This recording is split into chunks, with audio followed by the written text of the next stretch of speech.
할렐루야. 오늘의 말씀 찾겠습니다. 오늘 말씀은 마태복음 오늘 말씀 창세기 2장 16절에서 3장 15절까지 읽겠습니다. 창세기 2장 16절부터 3장 15절까지 읽겠습니다. 소리내어 읽겠습니다. 여호와 하나님이 그 사람에게 명하여 가라사대 동산 각종 나무의 실과는 내가 임의로 먹되 선악을 알게 하는 나무의 실과는 먹지 말라. 내가 먹는 날에는 정령 죽으리라 하시니라.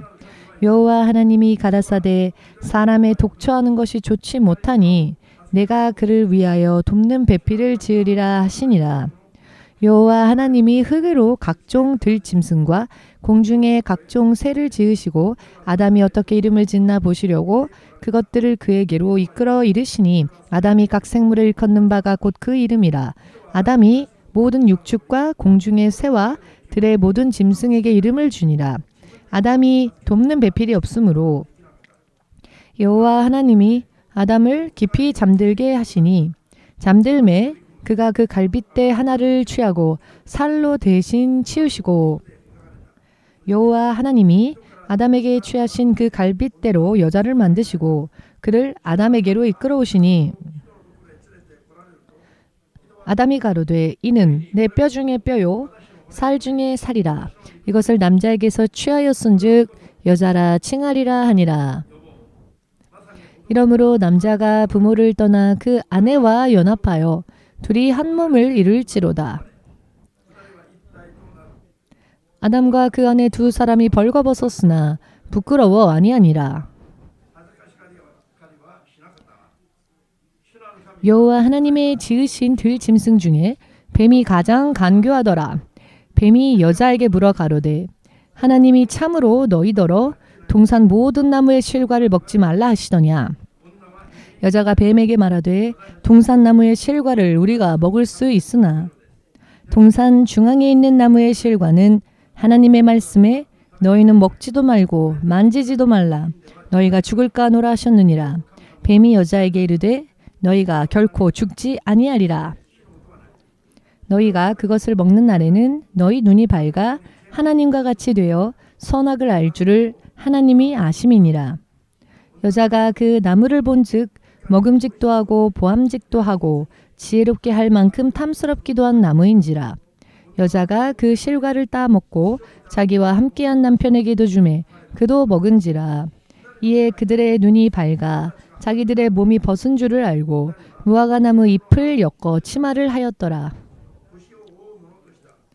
그들이 날이 서늘할 때에 동산에 거니시는 여호와 하나님의 음성을 듣고 아담과 그 아내가 여호와 하나님의 낯을 피하여 동산나무 사이에 숨은지라. 여호와 하나님이 아담을 부르시며 그에게 이르시되 내가 어디 있느냐. 가로되 내가 동산에서 하나님의 소리를 듣고 내가 벗었으므로 두려워하여 숨었나이다. 가라사대 누가 너의 벗었음을 내게 고하였느냐. 내가 너더러 먹지 말라 명한 그 나무 실과를 내가 먹었느냐. 아담이 가로되 하나님이 주셔서 나와 함께하게 하신 여자 그가 그 나무 실과를 내게 주므로 내가 먹었나이다. 여호와 하나님이 여자에게 이르시되 내가 어찌하여 이렇게 하였느냐. 여자가 가로되 뱀이 나를 꿰므로 내가 먹었나이다. 여호와 하나님이 뱀에게 이르시되 내가 이렇게 하였으니 내가 모든 육축과 들의 모든 짐승보다 더욱 저주를 받아 배로 다니고 종신토록 흙을 먹을지니라. 내가 너로 여자와 원수가 되게 하고 너의 후손도 여자의 후손과 원수가 되게 하리니 여자의 후손은 내 머리를 상하게 할 것이요 너는 그의 발꿈치를 상하게 할 것이니라 하시고. 기도하겠습니다. 주 되신 하나님, 오늘도 우리는 내 육신의 생각대로 주의 뜻을 알지 못한 채 믿지 못한 채 살아왔던 모든 죄를 회개하고 믿음으로 주님을 순종하기 위하여서 주의 자녀로서 살기 위하여서 주의 나라를 유업으로 받는 자가 되기 위하여 이 자리에 믿음으로 가까이 나아왔습니다. 반드시 주께서 살아계시며 또한 약속대로 역사하시는 하나님이심을 믿사오니 믿음에 따라 응답하여 주시옵고 상 주시옵고 살아계신 하나님의 증인으로서 믿음의 결과로 주를 찬양하고 또한 주를 밝히 증거할 수 있도록 한 사람 한 사람을 도와주시옵소서. 온 세상의 모든 사람들이 예수 이름을 부르고 함께 구원의 길을 동행할 수 있도록 우리들로 인하여 우리들을 통해 주께서 살아 역사하시는 하나님이심을 믿지 않는 저들에게도 드러내 주시옵소서. 이 시간에도 주님과의 교제가 바르게 이루어질 수 있도록 인도하여 주시옵고 죄가 사함받고 더더욱 전진의 전진을 거듭하는 믿음 위에 강하게 설 수 있도록 부탁드리옵니다.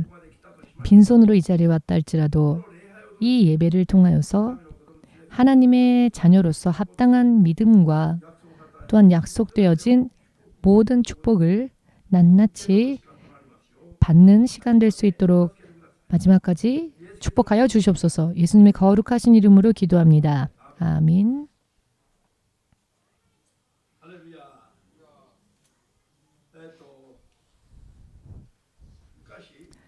옛날 스위스에 알프스라는 산이 있습니다만 그 알프스 산에서 조난을 당한 사람이 있었습니다.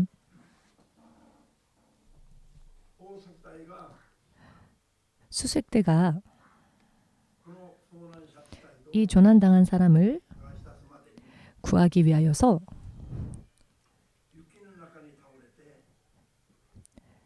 그를 찾아다녔는데요. 그를 찾았을 때에는 눈 속에 덮여서 시체처럼 되어 있는 사람이 있었습니다. 이 조난당한 사람을 구급대원들이 찾아내고 안전한 곳으로 옮긴 후에 이렇게 된 경위에 대해서 물어보았더니 그가 22시간이나 계속 걷고 그가 길을 잃은 후에는 22시간이나 걸었답니다. 계속 걷다가 그 이후에는 의식을 잃고 쓰러졌다라는 것입니다. 이 조난당한 사람이 계속 걸었던 그 길을 조사해 보니 반경 2km 사이를 22시간 동안 계속 걷고 있었음을 알게 되었습니다.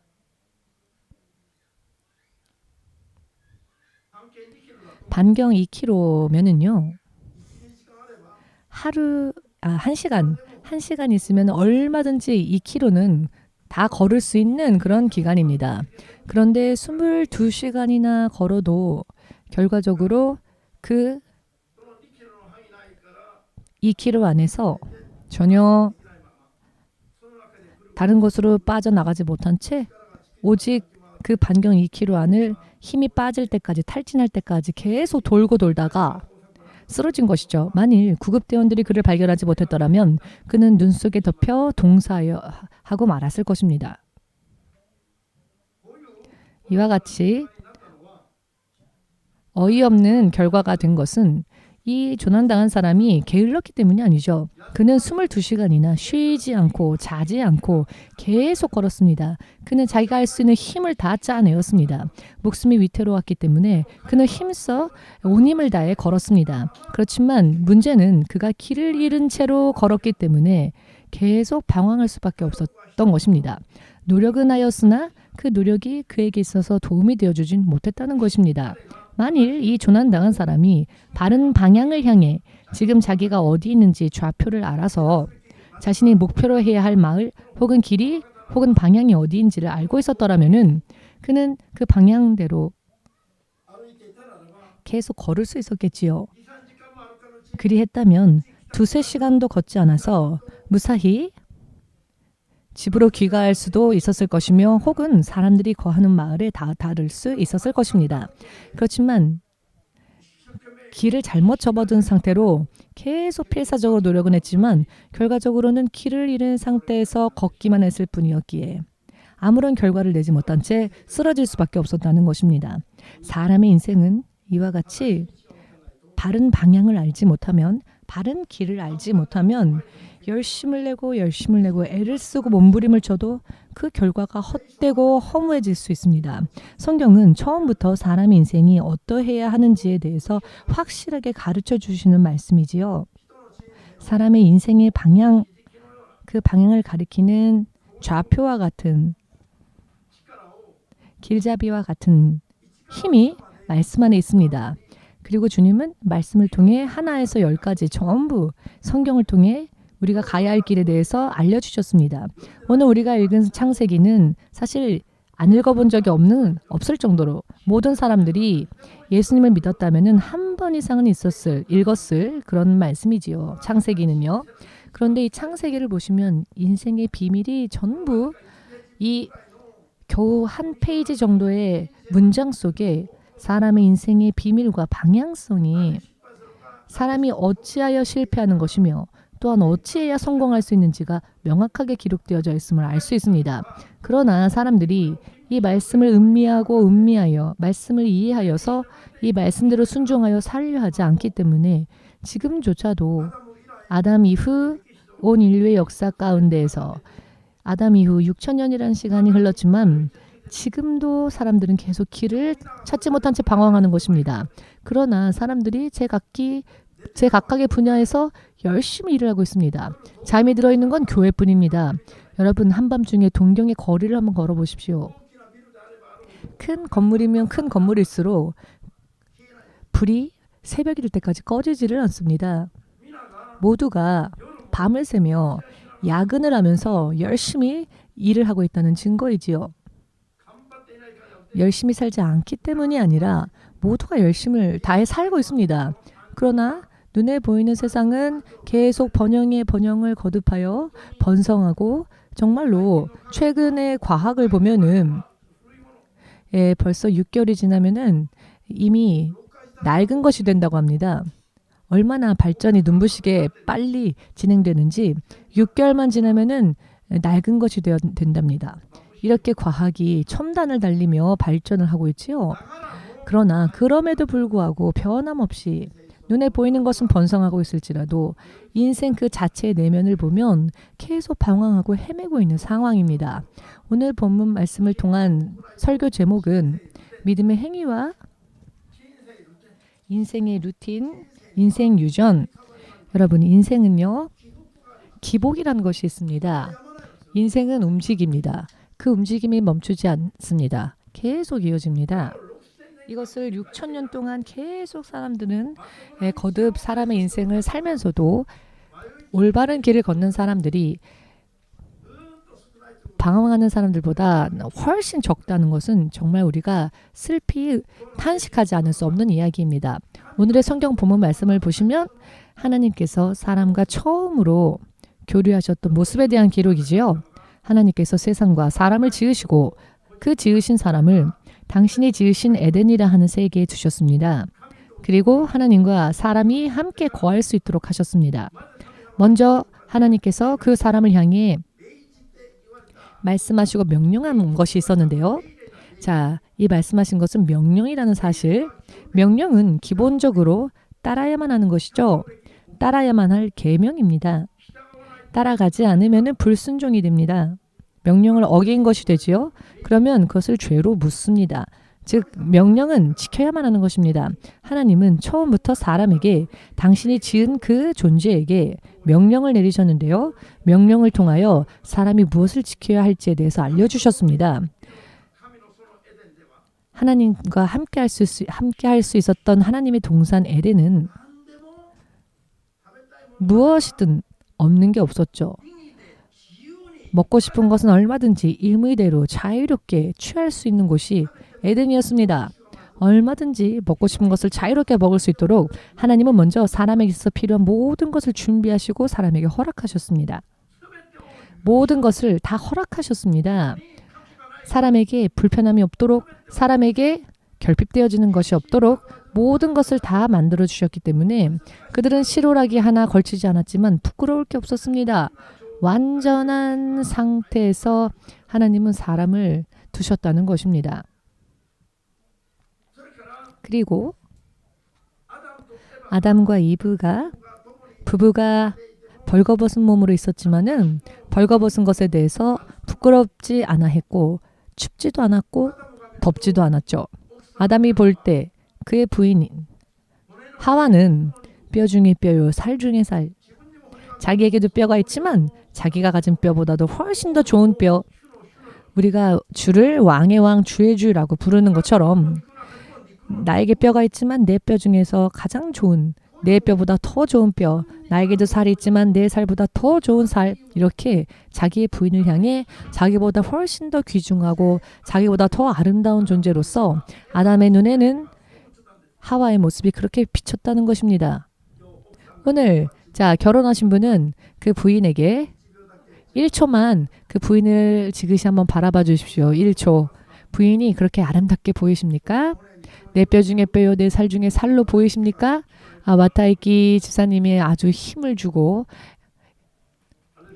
자신의 부인을 바라보셨는데요.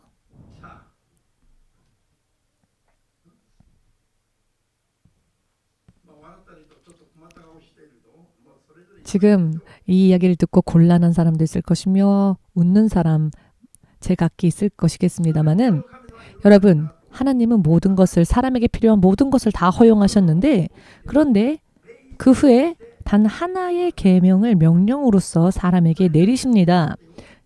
그리고 이 명령을 지킴으로써 사람이 언제나 하나님과 함께 할 수 있고 하나님의 동산에서 거할 수 있도록 하게 하심이었습니다.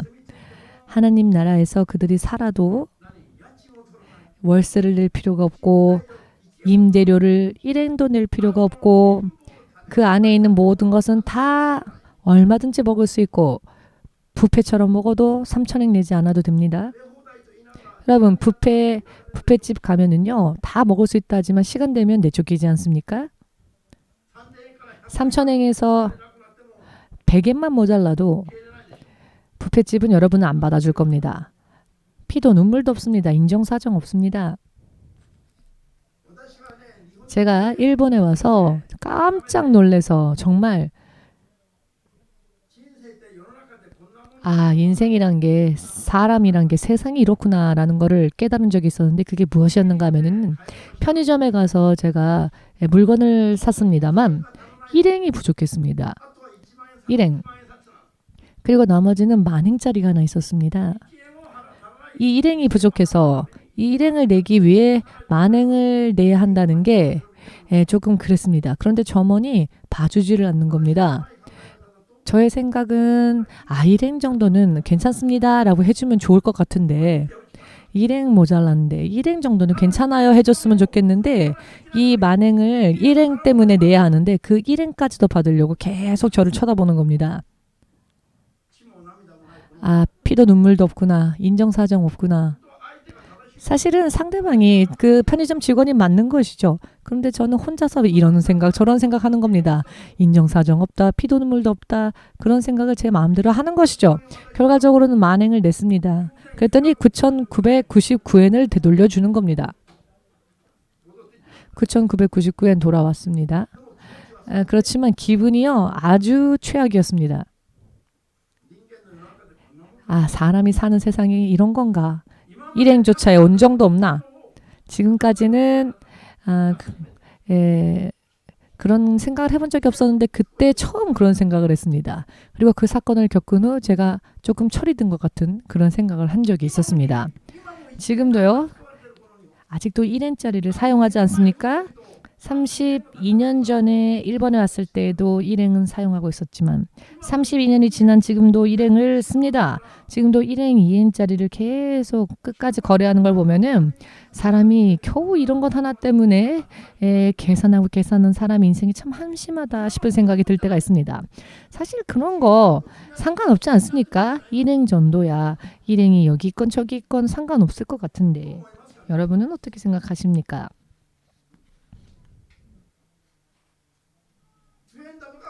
10엔짜리가 내 주머니에 있건 여러분들 주머니에 있건 뭐 10엔 정도야 상관없지 않습니까? 그런데 얼마나 이렇게 자그마한 것까지 사람들이 생각하고 열심히 생각하고 일을 하는지 그런 일까지 다 인생을 허비하고 소비하고 더 중요한 게 있을 텐데 더 중요한 것에 대해서는 마치 장님처럼 보지 못한 채 1엔짜리 때문에 10엔짜리 때문에 사람들의 기분이 오르기도 하고 내리기도 하고 이렇게 인생 이렇게 살다 끝내도 되겠습니까?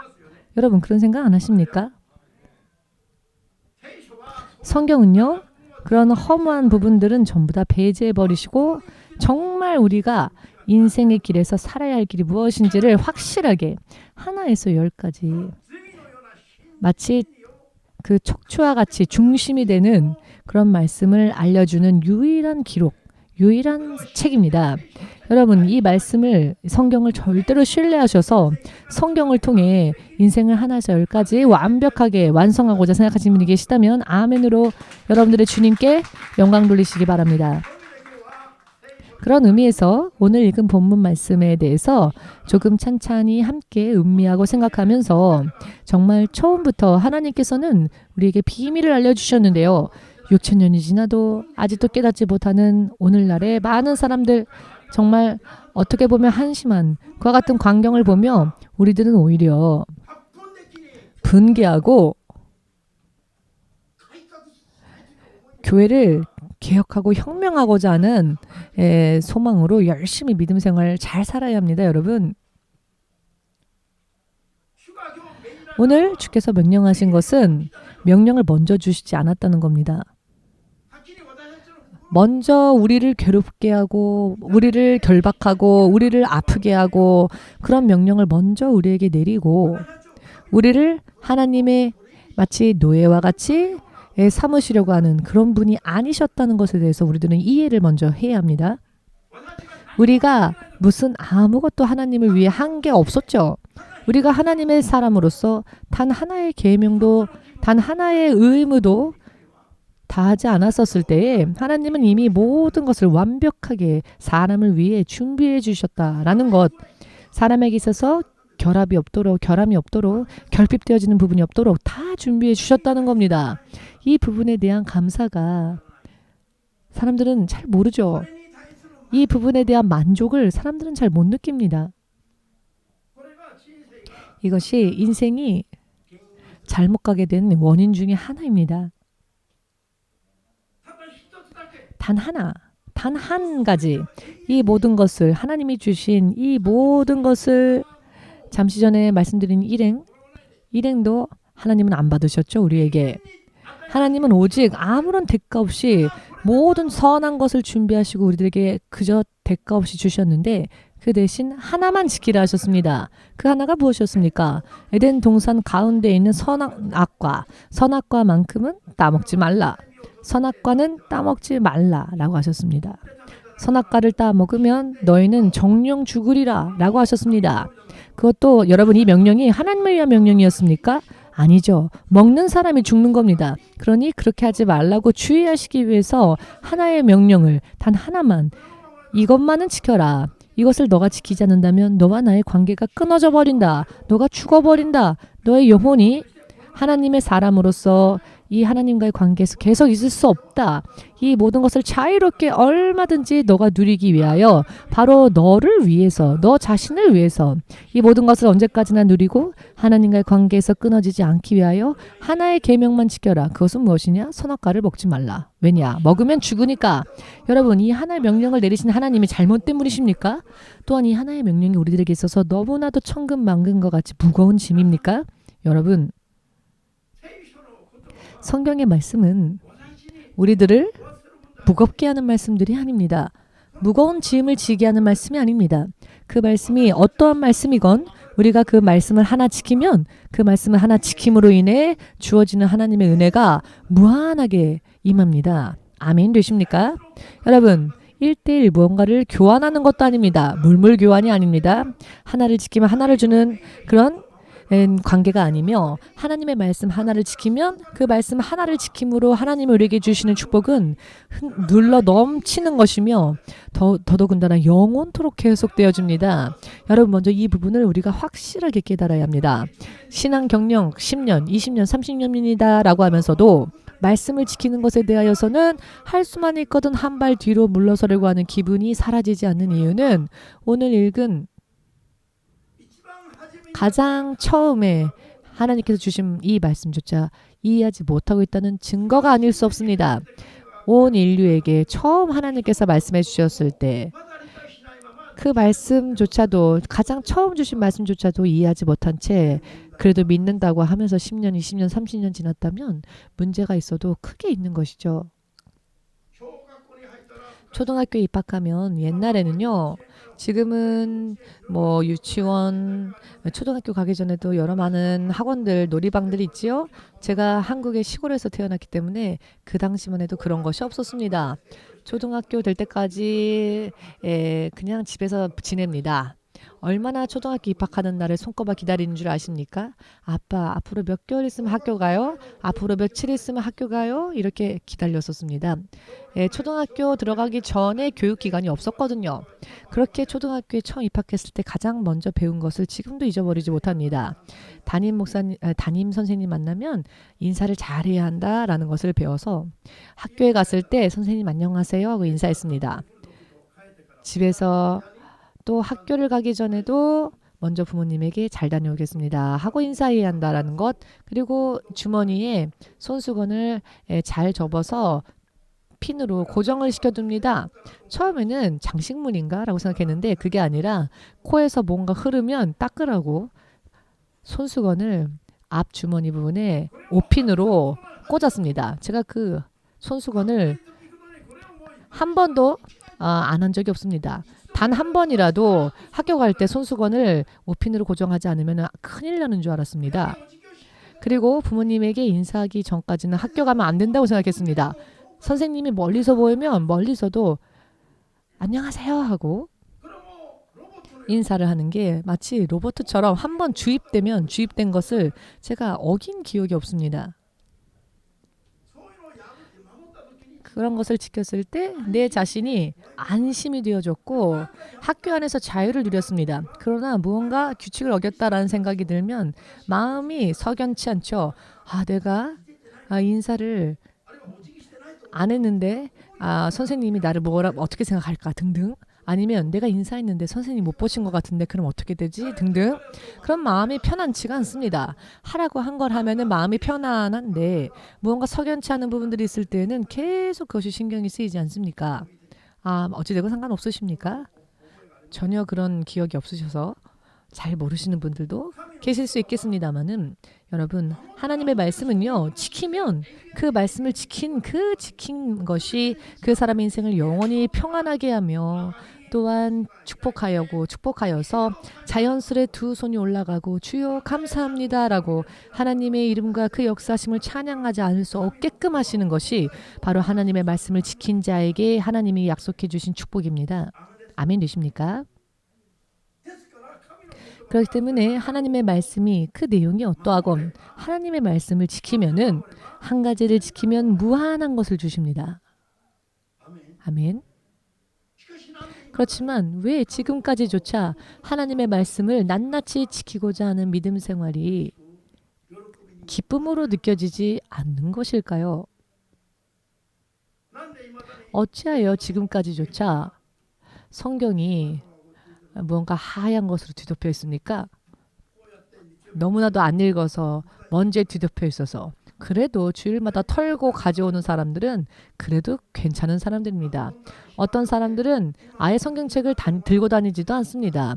저 뒤에 있는 선반에 자기 성경책을 두고는 몇 년이 지나도 그 성경책이 계속 그 한 자리에 있습니다. 어찌하여 이렇게까지 되었을까요? 왜 성경을 읽지 않을까요? 그 약속을 안 믿으니까 그런 것 아닐까요? 실상은 하나님의 말씀은 지킨 자에게는 사람의 관점으로 생각할 때 상상을 초월하는 축복을, 그렇기 때문에 일본 말에 상상을 끊는다라고 하는 내용이 그런 표현이 있는데요. 먼저 하나님은 상상할 수 없는 상상을 초월하는 것을 주십니다. 또한 하나님 나라에 가면 주께서 주신 그 은혜가 평생 영원히 갑니다. 그런데 하나님의 말씀을 지키지 않았을 경우에는 상황이 완전히 바뀌어집니다. 가장 사랑했었던 부인이 하나님의 말씀을 어기고 난 다음에 그 부인을 보니 내 뼈 중에 뼈요 살 중에 살이긴커녕 이미 마음이 차갑게 식어져 버리는 것이죠. 상대방을 향해. 하나님께서 아담아 내가 어디에 있느냐라고 물으실 때 먼저 아담은 준비를 하고 있었습니다. 왜 너는 따 먹지 말라 명한 그 실과를 따 먹었느냐라고 하나님께서 만일 자기에게 물어보신다면 나는 어떻게 대답해야 할까? 마음속에 이미 아담은 정해둔 대답이 있었습니다. 하나님께서 주신 저 여자, 하나님께서 주신 저 여자가 따서 나에게 주었기에 내가 먹었습니다라고 가장 사랑했던 부인이 최악의 내 인생의 가장 큰 걸림돌이 되었다라고 하나님 앞에 고자질하는 아담의 입술의 말. 그는 바로 그런 이야기를 하죠. 주저하지도 않습니다. 이 여자 때문입니다. 라고 말합니다. 말씀을 지켰을 때와 말씀을 어기고 난 다음에 상황이 완전히 바뀌어져 버렸죠. 할렐루야. 어찌하여 부부 사이가 가정에서 혹은 인간관계에 있어서 불화가 일어납니까? 범죄한 부분이 있고 그 부분에 대해서 그 부분을 고치지 않았기 때문입니다. 여러분은 이해하실 수 있으신지요? 인생이 왜 엉키는지 그 이유는 하나입니다. 하나님께서 주신 말씀을 어김으로 인해 그 어긴 부분에서는 반드시 문제가 발생합니다. 반드시 그렇게 되어 있습니다. 최고! 정말 이 사람밖에 없다라고 생각했는데 이제는 최악이 되어버리는 겁니다. 변한 건 없습니다. 상대방은 변한 게 없습니다. 아담과 하와가 하나님 앞에 우리는 하나님을 이제 여기까지만 믿겠습니다라고 거부하지 않았죠. 여러분, 믿음은요. 지금 크리스찬들이 속고 있는 부분이 이 부분입니다. 자기는 예수님을 믿는다고 생각하죠. 예수님을 믿는 데에는 변함이 없다라고 생각하는 그 부분, 그것을 근거로 삼아 안심을 합니다. 그래서 인생의 여러 많은 문제들을 제어하지 못하는 불신앙으로 떨어집니다. 믿노라 하면서 불신앙으로 떨어집니다. 예수님을 믿는다고 예수님을 한번 영접하고 고백한 사람들은 그렇게 고백하고 난 다음에 예수님을 버리지 않죠. 몇 년이 지나도 예수님을 믿는다고 말을 합니다. 그러나 믿습니다라고 말하면서 말씀과는 관계없이 삽니다. 말씀의 계명과는 관계없이 살기 때문에 무슨 일이 생길 때에는 불행한 일들이 일어날 때에는 자기의 힘으로는 해결을 못합니다. 연이어서 뒤에 꼬리를 물고 연이어서 내가 말씀을 지키지 않은 부분에 대해서는 문제가 터집니다. 그리고 하나님의 동산에서 함께하던 것이 행복했었는데 말씀을 어겼더니 하나님의 동산에 있는 것이 무언가 석연치 않습니다. 여러분 지금 교회 와서 앉아 있어도 기쁘지도 않고 하는 분이 계실 수도 있겠습니다. 물론 여러분들은 그런 분이 없으시니까 제가 이런 이야기를 하는 겁니다. 그런 분 없으시죠? 그러나 실제로는 그런 사람들이 많이 있습니다. 교회까지 와도 기쁨이 없고 교회에 와도 평안이 없고 하나님께서 임하실 때 그 얼굴을 바라보는 게 사람에게 있어서 얼마나 최고의 기쁨이었겠습니까? 그런데 범죄한 아담이 죄를 범하니 이제는 하나님을 피하고 싶어지고 나무의 그늘 사이에 숨고 싶어지고 하나님을 떠나고 싶어지는 마음이 어디에서 나왔는가? 말씀을 지키지 않는 부분에서 이런 마음과 생각들이 발생을 합니다. 범죄한 그 죄가 그렇게 사람을 만듭니다. 사람은 하나님의 얼굴을 바라보아야 합니다. 아니 세상에 지어진 모든 존재들이 하나님의 얼굴을 바라보며 늘 하나님을 사모하며 살아야 합니다. 이것이 모든 지음받은 피조물들이 살 수 있는 가장 근본적인 힘이기 때문입니다. 우리를 만드신 하나님을 바라보는 것, 하나님 안에서 모든 생명과 모든 행복과 모든 축복이 나오기 때문에 그렇기 때문에 하나님을 바라보고 하나님을 사모하는 것이 최고의 기쁨이며 가장 큰 소망이어야 합니다마는 어찌하여 하나님을 피하고 싶어지고 나무 사이에 숨고 싶어지게 됩니까? 이미 범하고만 죄가 있기 때문에 그렇습니다. 하나님 앞에 담대하게 기쁨으로 나갈 수가 없게 되어버렸습니다. 오히려 두려워졌고 주저하게 되었고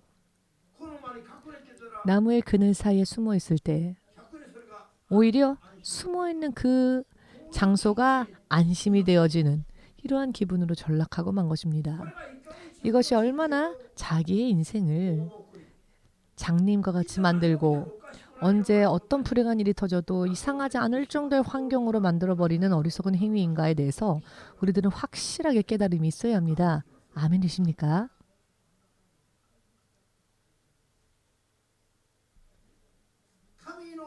하나님의 이름이, 하나님의 얼굴이, 하나님의 음성이 아름답게 들려지지 않는 이유. 여러분, 하나님을 향한 믿음. 먼저 그 무엇보다도 그 믿음을 우선적으로 보이는 것이 만일 믿는 여러분들의 삶 속에 최고가 되어 있지 못하다면 그것은 심각한 죄 속에 내가 빠져 있다는 증거이기도 합니다. 여러분, 이것이 납득되어지지 않으면은 영적인 의미로서는 틈투성이인 겁니다. 어느 틈을 사탄에게 어떻게 공략당하여도 전혀 모르고 또 공략당하여도 이상하지 않을 상태라는 겁니다. 여러분, 크리스찬들이 정말로 크리스찬들은요. 눈이 사실 이 앞에만 있으면 안 되고요. 좌우, 뒤, 옆에도 다 눈이 있어야 합니다. 사방팔방으로부터 사탄이 우리를 공격하려고 하고 있는데 사탄은 이 겨우 두 개 있는 눈조차도 감아버립니다. 지금도 천천히 눈을 감으려고 하는 분이 계십니다. 지금 여기 있는 눈 두 개조차도 닫아버리면 어떻게 하시렵니까? 전후, 좌우 다 있어야 합니다. 오히려 발에도 있어야 합니다. 제가 어느 날 꿈을 꾸었는데요. 제가 길을 걷고 있었는데 제 발등에 이 발등이 핸드폰으로 되어 있는 겁니다. 제 발이 핸드폰인 겁니다. 그래서 단추를 누르면 벨이 울리는 핸드폰. 제 발이 있어야 할 곳에 핸드폰이 있는 겁니다. 여러분 무슨 의미인지 이해되시면 손 들어보십시오. 자, 설명을 해주시겠습니까? 이게 무슨 의미일까요? 왜 제 발이 핸드폰이 되어 있었을까요?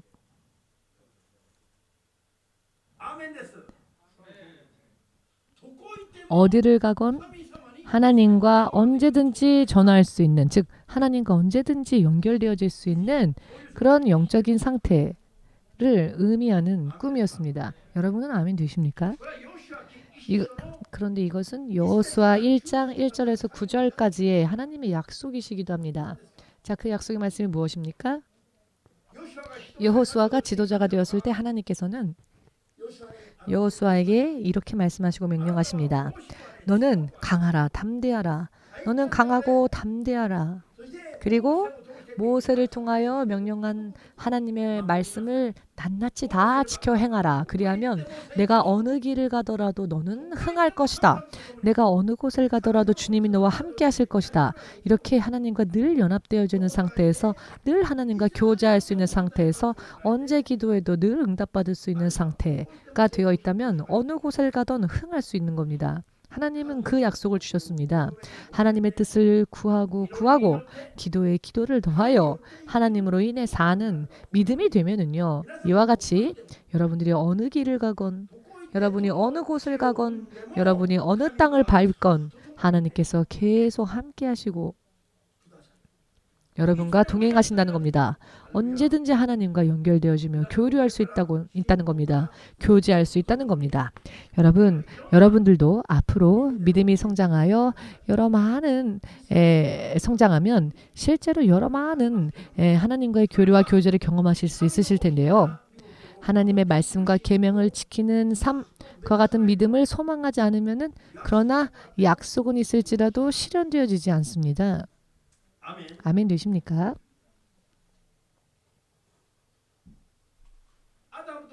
아담과 이브의 마음에 처음 만났을 때 하나님을 향한 마음이 사실 변한 건 없었죠. 다만 하나님을 믿는 마음에는 변함이 없었는데 말씀을 지켰느냐 어겼느냐에 따라 모든 인생의 상황이 바뀌어버렸다는 겁니다. 그렇기 때문에 믿음은 이렇게 그가 행한 행위로서 그 믿음이 진짜 믿음인지 혹은 가짜 믿음인지 테스트 되어집니다. 그리고 그 믿음이 올바른 믿음의 행위로서 그 믿음을 사는가, 혹은 믿음에 아무런 행위가 없는가, 이것으로 인해 인생이 얼마든지 좋게도 바뀔 수 있고 나쁘게도 바뀔 수 있습니다. 마태복음 7장 21절에서 23절까지의 말씀을 보시면은 성령의 능력까지 받고 기사와 표적까지 일으키며 살았던 사람들도 어딘가에선 또다시 범죄함이 있고, 그래서 그 죄를 또 정리하지 않으면은, 회개치 않으면은 하나님 나라에 가는 그 순간까지는 빛나는 훌륭한 사람처럼 보일 수는 있었을지라도 막상 하나님 나라 앞에서는 문전박대 당하는 일이 일어난다는 겁니다. 예수께서 이런 말씀하시죠. 나는 너를 도무지 모른다. 너는 누구냐? 라고 하신다는 겁니다. 이렇게 되어버릴 수 있다는 겁니다. 성령으로 열심히 산 사람도 다시 또 말씀을 어기고 어딘가에서 또 범죄하고, 그런데 그 말씀을 지키지 못한 부분 혹은 범죄한 부분에 대해서 마지막까지 회개하지 않고 죄가 남은 상태로 죽는다면은 하나님께서 그를 모른다 하신다는 겁니다. 여러분, 아담과 이브는, 하와는 죄가 없었던 세상에서, 즉 하나님의 동산에서 하나님과 함께 살던 자들이었습니다. 죄가 무엇인지조차 모르던 사람이 가장 처음으로 죄인이 되었습니다. 환경이 더럽혀졌기 때문입니까? 아닙니다. 지키라고 하신 말씀을 어느 한 시점에서부터 지키지 않게 되었고 어겼기 때문입니다. 말씀을 어긴다는 것이, 계명을 어기는 것이 우리들에게 있어서는 우리의 생명과 직결되어지는 이야기입니다. 아멘 되십니까? 굉장히 중요한 부분입니다. 신학생들에게는 자기 성경 잘 가지고 자기 성경 지녀서 자기의 성경이 정말 너무 많이 읽어서 성경이 많이 헐렁헐렁해져서 다시 새 성경을 사지 않으면 안 될 정도로 그렇게 성경을 늘 휴대하고 읽으라라고 신학생들에게 늘 말했는데요. 한 번 산 성경이 몇십 년이 지나도 깨끗한 상태로 그저 책장에 있는 이유는 왜 그렇습니까? 전혀 읽지 않으니까 그렇죠. 여러분, 성경의 말씀이 어디에 있는지는 대체적으로 다 외우지는 않더라도요. 몇 장 몇 절의 말씀이 있는지 하나하나 외우지 않아도 좋습니다만, 그러나 대체적으로는 그 말씀이 어디에 있었다 등등은 찾을 수 있을 정도의 그런 그 정도로 여러분들 성경을 잘 접하고 읽어야 됩니다. 그리고 성경에 대한, 그러나 아직도 그렇게 하지 못하는 이유는 성경에 대한 인식이 없기 때문에 그렇죠. 성경은 한 권으로 죽을 때까지 가지고 있으면 되는 게 아닙니다. 그런 사람은 내일 무슨 좋은 일 있겠지라고 소망하지도 마십시오. 여러분, 밥은 한 끼만 걸로도 마치 죽을 것 같아서 눈이 퀭해져 갖고, 아니 안 먹으면 안 됩니까? 먹으면 안 됩니까? 죽을 것 같습니다. 아니요, 안 죽습니다. 그러나 성경은 안 읽으면 내가 죽는지 어떻게 되는지 걱정돼서 물어보는 사람은 없습니다. 성경을 읽지 않고 지키지 않으면 하나님에게 끊어집니다. 여러분, 이해되십니까? 아담과 이브가, 하와가 하나님을 부인했습니까? 나는 하나님을 이제 안 믿겠습니다라고 말했습니까? 아닙니다. 하나님을 향한 믿음에는 변함이 없었습니다. 다만 그들이 쫓겨나게 된 이유는 하나님의 말씀을 지키지 않았기 때문입니다. 이 말씀을 지키지 않는 것이 얼마나 심각한 것이며 그 범죄함으로 인해 하나님과의 관계가 단절되어진다는 것을 그들은 몰랐습니다. 하나를 어김으로 모든 걸 빼앗겼죠. 그런데 여러분, 오늘날 크리스천들이 하나의 말씀조차도 얼마나 가볍게 여깁니까? 몸에 여기저기가 다 썩어서 병에 걸리고 신체의 모든 부분들이 다 병들어서 죽는 사람은 사실 없습니다. 신체의 한 곳만 잘못되어져도 그 하나 때문에 사람은 죽습니다. 나머지는 다 건강해도. 여러분, 성경 말씀도요, 하나에서 열까지 다 어긴 사람만 지옥 가는 게 아닙니다. 기적을 행한 자들도 죄가 범죄한 죄가 있는데 그 죄를 마지막까지 회개하지 않는다면 구원에서 떨어집니다. 여러분, 이것에 대해서는 밤중에도 자는 중에라도 절대 잊어버리지 마시고 명심하십시오. 그렇기 때문에 주께서 무엇을 우리에게 허락하셨습니까? 회개할 수 있음을 허락하셨습니다. 여러분, 회개하라도 명령입니다. 죄가 있으면 회개해야 합니다. 회개하지 않으면 죄가 해결이 안 됩니다. 회개하지 않으면 죄가 사라지질 않습니다. 죄가 있을 경우에는 회개하라라고 하셨죠. 회개하라도 명령입니다, 여러분. 왜냐하면 죄에서 그를 끄집어내기 위함이십니다. 하루에 7 곱하기 70번, 7 곱하기 70번의 죄를, 즉 490번, 하루에 490번이나 죄를 범한다 할지라도 회개한다면 용서하신다 하셨습니다. 그러나 회개하지 않는다면 성문 밖으로 내쫓아내신다 하셨습니다. 여러분, 주님은 이렇게 다스리신다는 겁니다. 사람이 자기 마음대로 해도 되는 게 아닙니다. 이것은 하나님께서 세상을 다스리시는 규칙이시며 기준이십니다. 다만 말씀을 지켰을 경우에는 영원히 그 부분에 대한 하나님의 상이 보장되어집니다. 아멘 되십니까? 하나를 지키게 하는 것은 고통스럽게 하기 위해서가 아니라 사람이 하나의 명령을 지키면 그 지킨 부분에 대해서는 영원히 넘치도록 축복을 보장해 주십니다. 아멘 되십니까? 그 당시나 지금이나 하나의 말씀 하나하나가 얼마나 중요한지에 대해서 우리는 절대로 간과해서는 안 됩니다. 하나하나의 말씀이, 하나하나의 계명이 참 중요합니다. 다만 우리는 육신의 연약함으로 인해 다 지키지 못하죠. 그럴 때에는 회개함으로써 죄를 해결해야 합니다. 회개함으로써라도 죄를 해결해야 합니다. 해결. 사람은 어차피 한 바퀴, 두 바퀴 지키지 못하는 상태에서 또 어딘가에서 범죄합니다. 그럴 때는 우리는 연약하기 때문에 성령의 능력을 빌려야 하며 성령의 충만함 속에서 점점 범죄하지 않도록 해야 하며, 그럼에도 불구하고 또 범죄했다면, 실패했다면 빨리 그 죄에서 벗어나기 위해서 노력하며 회개해야 합니다. 하나님은 이렇게 우리에게 방법을 주셨죠. 생명이 이르는 방법. 하나는 주어진 명령을 지킴으로써 생명을 얻는 것. 그러나 어쩔 수 없이 범죄했다 할지라도 회개함으로써 그 죄를 해결하고 또 주님을 따라가라고 하셨죠. 또 하나는 성령을 의지하지 않으면 사람은 사람의 힘으로는 할 수 없기 때문에 끝까지 성령을 구하면은요, 여러분, 회개도요, 성령의 능력으로 충만함을 받고 무엇이 죄인지 회개하고 싶은 소망의 마음이 들 때까지 도와주시는 성령의 능력을 받지 않으면은 죄를 눈앞에서 지적당하여도 죄라는 걸 모릅니다. 못 느낍니다. 마음이 뜨거워지고 내가 이게 죄였구나, 회개해야 되겠다라는 의식이 생기질 않습니다. 마치 다른 사람 이야기를 듣는 것 같이 자기 죄를 지적당하여도 죄의식이 없습니다. 사람을 죽여놓고 의식이 없는 겁니다. 사람을 죽여놓고도 마치 벌레 죽인 것 같은 그런 얼굴하는 사람이 가끔 있지요.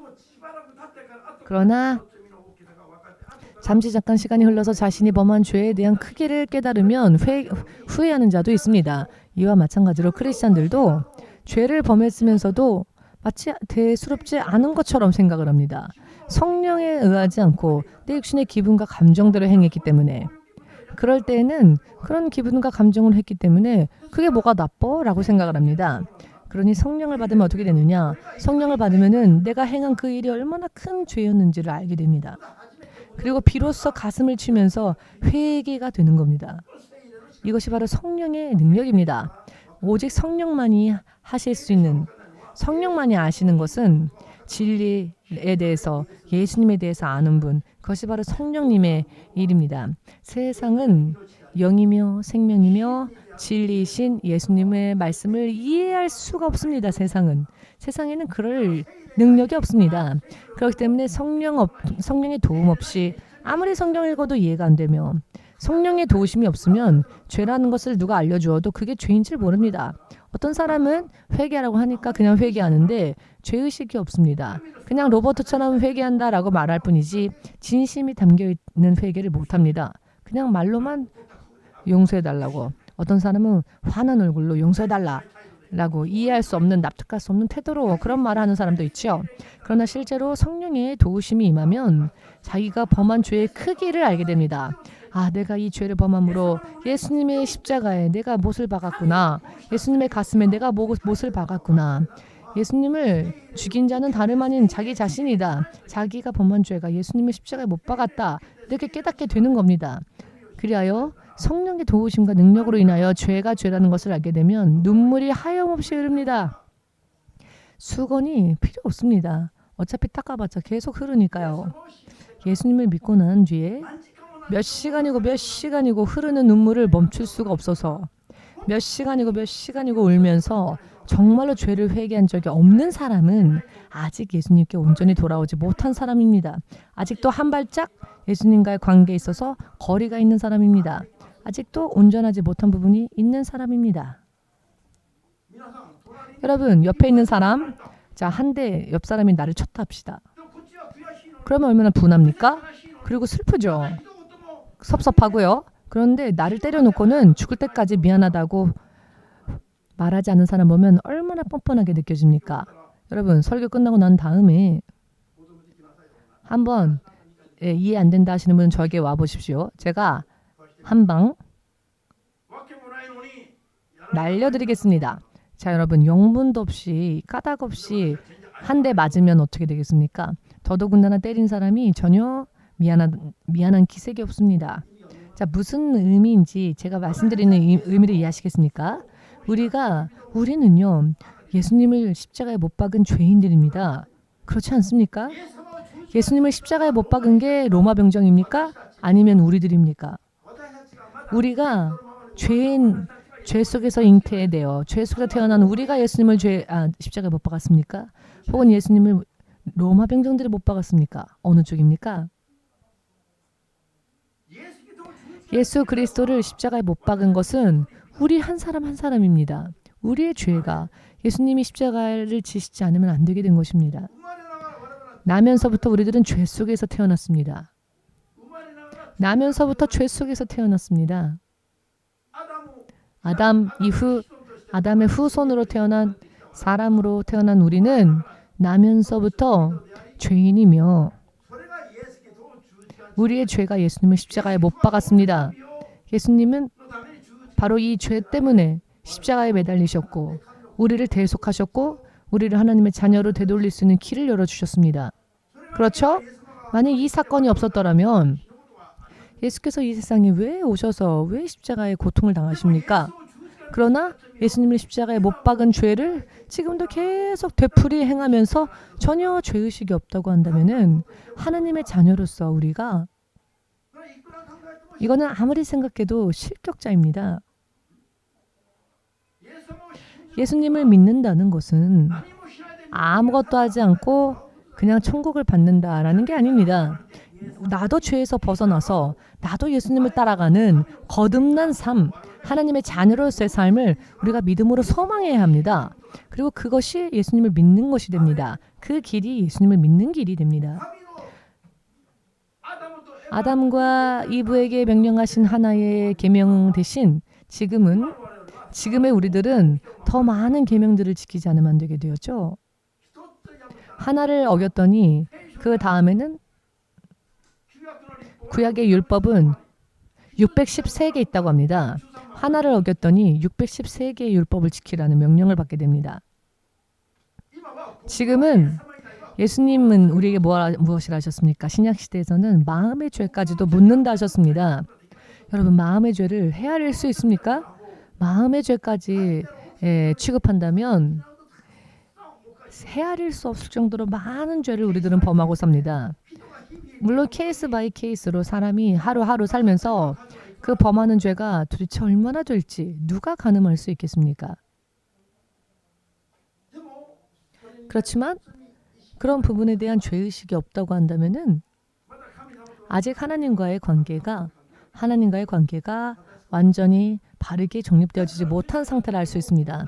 그렇기 때문에 크리스천임에도 불구하고 문제가 생기고 문제가 다발적으로 일어나는 이유는 내가 하나님 앞에 말씀을 지키지 못한 죄의 원인이 있다는 것. 하나님은 온전한 것을 우리에게 약속해 주셨습니다. 하나님은 예수님의 이름과 생명 속에 살 수 있는 능력을 예수님의 죽음과 부활을 통해 이미 우리에게 온전한 것을 주셨습니다. 우리가 바르게 소망하며 살면 이 땅에 살면서도 온전한 하나님의 나라를 누리며 살 수 있습니다. 우리들의 하나님이 되신 예수님은 세상을 이기신 분이시고 사탄의 포위망 속에서 하나님의 나라로 갈 수 있는 길을 열어주셨고 예수님의 이름은 우리를 그 길로 인도해 주십니다. 그렇다면 우리는 완전한 보호 속에 있어야 하지 않습니까?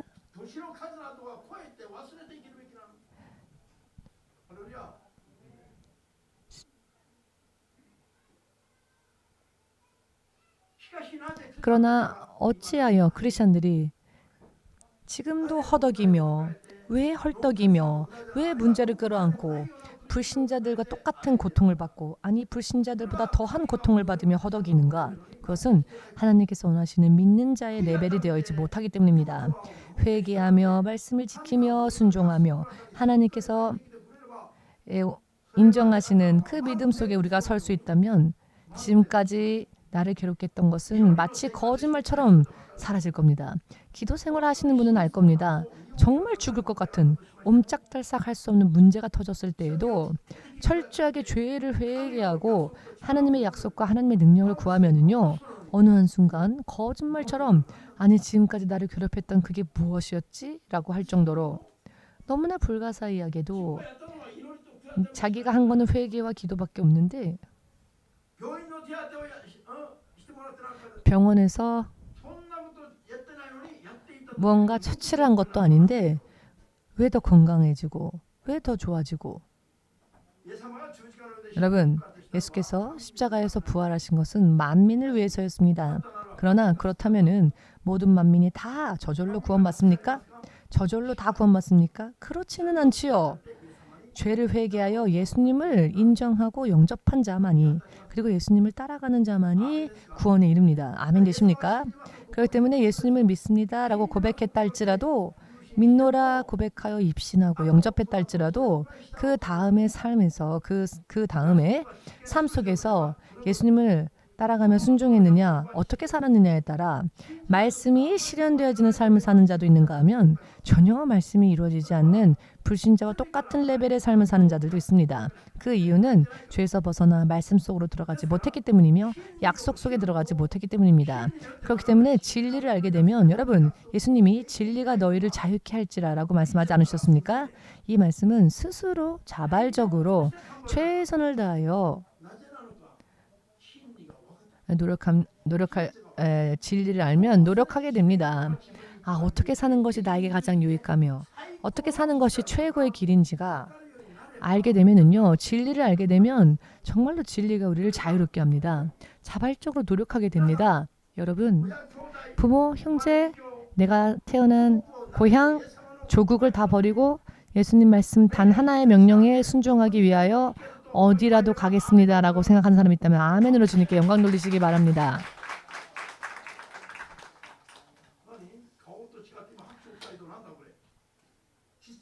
지금 박수 치신 분들 실제로 그렇게 할 수 있습니까? 기억하겠습니다. 주님이 지금 기억하셨을 겁니다. 그리고 그 사람이 정말 진짜 크리스천 아닐까요? 하나님이 어딘가를 가라 하시면 그 말씀을 지키면 죽는 게 아니라 망하는 게 아니라 그 명령을 지키면은 먼저 이 세상에서 납득할 수 있는 결과가 나옵니다. 그리고 하나님 나라에서는 면류관 받는 것은 말할 것도 없습니다. 하나님께서 무엇을 명령하신다 할지라도 그 말씀에 우리가 응한다면 하나님은 하나님으로서 결과를 내주십니다. 아멘 되십니까? 그렇기 때문에 믿음은요. 인간의 레벨에 그런 레벨에 머무르면 믿음은 한 발자국도 전진 못합니다. 인간의 레벨은 사람이 보실 때 너무나도 아직도 미지근한 부분들입니다. 이런 부분들을 부수고 믿음을 보여야 하는데요. 원래 본디 우리에게 믿음이 없죠. 그러니 믿음도 성령으로부터 받아야 합니다. 여러분, 믿음조차도 사람은 자기의 힘으로는 가질 수가 없다. 자, 그렇다면 어떻게 하면 믿음을 가지는 그 힘이 우리에게 있을 수 있습니까? 믿음을 가지는 것도 하나부터 열까지 성령의 은사입니다. 주께서 주님이라는 것을 인식하고 고백할 수 있는 능력도 성령께서 비춰주시는 역사와 은혜 때문에 그렇게 할 수 있는 겁니다. 아멘 되십니까? 이것이 없으면은, 성령의 은혜가 없으면 사람은 죽을 때까지 예수님을 알 수가 없습니다. 처음 태어날 때부터 암흑 속에 있던 자가 성령의 빛이 임하지 않고서야 어떻게 보일 수 있겠습니까? 성령의 빛이 임할 때 비로소 이분이구나 라는 것을 알 수 있는 것이죠. 이것이 성령의 역사입니다. 예수님이 주님이신가? 이런 생각은 세상에 아예 없습니다. 이런 고백이, 이런 생각이 들 수 있었던 것도 성령께서 우리에게 주의 빛을 비춰주셨기 때문입니다. 그러니 여러분, 사람의 근본을 알아야 합니다. 사람의 저력이 어디까지이며 모르면 뭔가 있겠지라고 생각하면 실패합니다. 사람에게는요, 예수님을 깨달을 수 있는 힘도 없습니다. 지혜도 없습니다. 우리가 예수님을 믿게 된 것도, 깨달을 수 있었던 것도 성령께서 역사해 주셨기 때문에 비로소 그렇게 될 수 있는 겁니다. 이 정도로 사람은 믿음조차도 스스로 가질 수 있는 힘이 없습니다.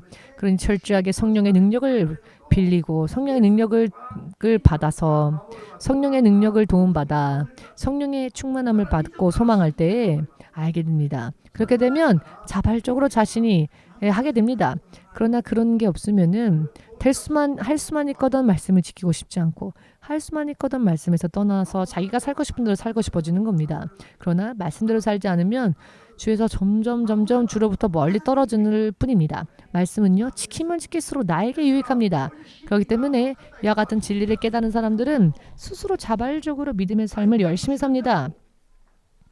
애착감, 그 애착함을 가지고 집중할 수 있게 됩니다. 왜냐하면 알게 됐기 때문에, 하면 할수록, 모으면 모을수록 그게 자기 것이 된다는 걸 아니까 이 계산을 알면 누구든지 하겠죠. 한밤중이라도 나가서 긁어 모으겠죠. 밤중이라도 나가서 알게 되었으니까. 이것이 여러분 오늘부터 진실로 운명이 바뀌어지는 믿음이 되길 원합니다.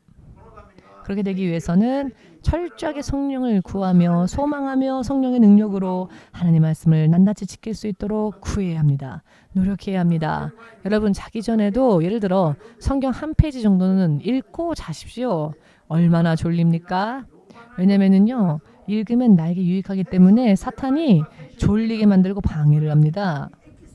그러나 이 말씀을 읽으면 이 말씀이 얼마나 나에게 축복의 엑기스인지를 알 수 있습니다. 여러분, 만화책은요 절대로 안 졸리죠. 영화 봐도 안 졸립니다. 그런데 성경은요 몇 분 안 지나서 읽기만 하면 졸립니다.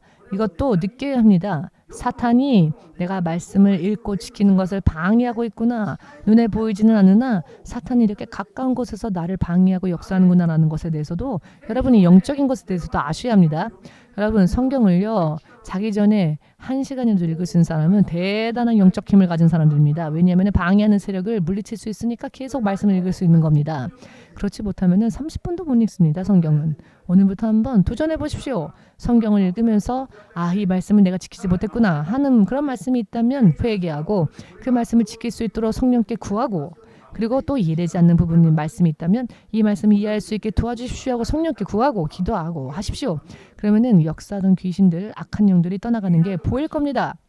보이지 않았던 곳에서 빠져나가는 것을 느끼며 내가 자유로워지고 해방되어지고 여러 많은 변화들이 여러분들에게 일어날 것입니다. 다만 방해가요 처음에는 굉장히 심각하게 일어날 겁니다.